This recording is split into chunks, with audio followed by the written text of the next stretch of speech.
ಪತ್ನಿಯನ್ನ ಕೊಂದು ಕೊಳವೆ ಬಾವಿಗೆ ಗಂಡ ಹಾಕಿದಂತಹ ಘಟನೆ ಚಿಕ್ಕಮಗಳೂರಿನಲ್ಲಿ ನಡೆದಿದೆ. ಈ ಪ್ರಕರಣಕ್ಕೆ ಸಂಬಂಧಪಟ್ಟಂತೆ ಪೊಲೀಸರ ತನಿಖೆಯಲ್ಲಿ ಮತ್ತಷ್ಟು ವಿಚಾರಗಳು ಗೊತ್ತಾಗಿದೆ. ಕೊಳವೆ ಬಾವಿಯ 12 ಅಡಿ ಆಳದಲ್ಲಿ ಮೃತದೇಹ ಸಿಕ್ಕಿರುವಂಥದ್ದು. ಚಿಕ್ಕಮಗಳೂರು ಜಿಲ್ಲೆಯ ಆಲಘಟ್ಟ ಗ್ರಾಮದಲ್ಲಿ ಘಟನೆ ನಡೆದಿದೆ. ಪತ್ನಿ ಭಾರತಿಯನ್ನ ಕೊಂದು ಕೊಳವೆ ಬಾವಿಗೆ ವಿಜಯ್ ಹಾಕಿದ್ದಾನೆ.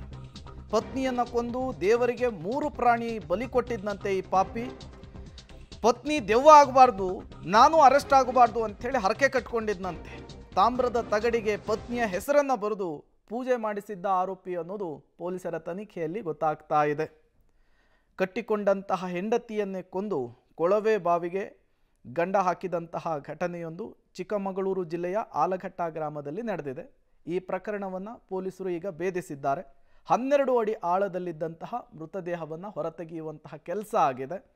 ಈತ ಈ ಕೊಲೆಯಿಂದ ಬಚಾವಾಗೋದಕ್ಕೆ, ಹೆಂಡತಿಯ ಕಾಟವನ್ನು ತಪ್ಪಿಸಿಕೊಳ್ಳೋದಕ್ಕೆ ದೇವರ ಮೊರೆ ಹೋಗಿದ್ದ ಅನ್ನೋದು ಕೂಡ ಗೊತ್ತಾಗ್ತಾ ಇರುವಂತಹ ವಿಚಾರ.